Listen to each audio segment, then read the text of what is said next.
Morning students, welcome back to Hindi class.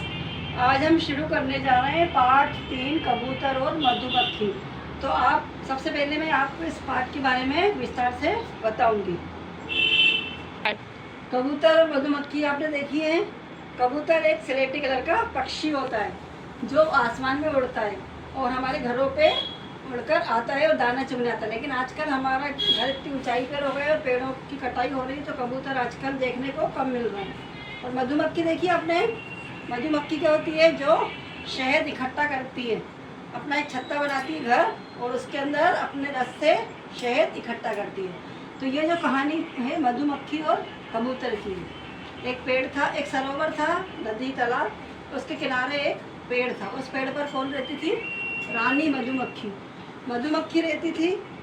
मधुमक्खी का क्या था? छत्ता। मधुमक्खी का छत्ता आपने देखा है? आप लोगों ने शहद खाया है कभी? तो ये शहद हमें कहाँ से मिलता है? मधुमक्खी से। तो पेड़, सरोवर, तालाब के किनारे मधुमक्खी, अगर मधुमक्खी नहीं होगी तो हमें शहद नहीं मिलेगा। और शहद आपको पता है आजकल दवाइयों में कितना उपयोगी है। तो मधुमक्खी का जो छत्ता होता है उसकी कभी छेड़खानी नहीं करना चाहिए, उसमें कभी पत्थर नहीं मारना चाहिए। अगर हम मधुमक्खी के छत्ते में पत्थर मारते हैं तो मधुमक्खी का झुंड आकर हमारे ऊपर लपक जाता है। इसलिए उसको वहीं पूरा अपना जाल बनाने देना चाहिए और उसके अंदर रस इकट्ठा करना चाहिए था। तो पुराने ज़माने में, आजकल हमारी चिट्ठियाँ कौन लाते हैं? पोस्टमैन।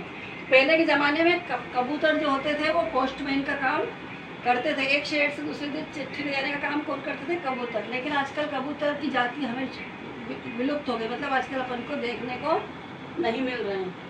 अब इसकी कहानी शुरू करते हैं। एक जंगल था, जंगल में एक तालाब था। तालाब के किनारे एक पेड़ था।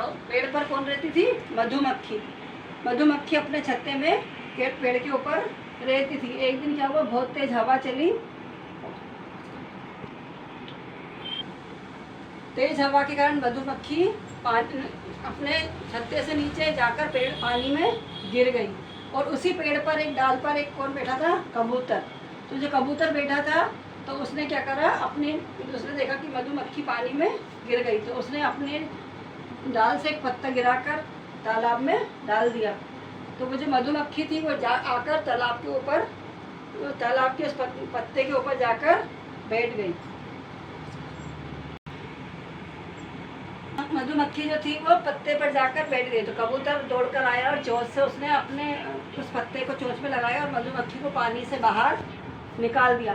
फिर एक दिन क्या हुआ कि एक कबूतर घूम रहा था अपने पक्षियों के साथ, तो एक शिकारी आया और शिकारी ने अपने दाने डालकर वहाँ घूम रहा था। तो कबूतर अपने सभी मित्रों के साथ आकर उन दानों को खाने लगा।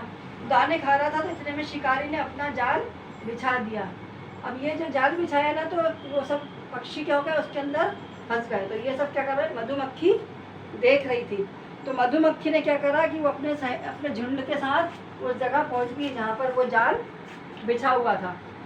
तो जैसे ही झुंड जैसे शिकारी ने देखा तो वो वहाँ से डर के मारे भाग गया। तो मधुमक्खी के साथ उसका एक मित्र, एक मिंकू चूहा भी था। तो चूहे ने उस जाल को काट दिया और सभी पक्षी वहाँ से उड़ गए। और कबूतर ने मधुमक्खी को धन्यवाद दिया। तो आया समझ में? अगर हम मित्रता से रहें तो हम कोई भी काम आसानी से निपटा सकते हैं। पहले मधुमक्खी की मदद किसने की थी? कबूतर ने। फिर कबूतर की मदद किसने की? मधुमक्खी का। सभी कबूतरों ने धन्यवाद दिया और उन्होंने कहा कि बहन, आज तुमने हमारे प्राण बचा लिए। तो आज हमने किस किस के बारे में सीखा? कबूतर और मधुमक्खी के बारे में। पहले कबूतर ने मधुमक्खी की मदद की, फिर मधुमक्खी ने कबूतर की मदद की। इसलिए हमेशा हमें प्रेम भाव की भावना से रहना चाहिए और एक दूसरे के काम आना चाहिए। आया बच्चे समझ में? अब कल हम इस कहानी को किताब में पढ़ेंगे। Thank you, have a good day.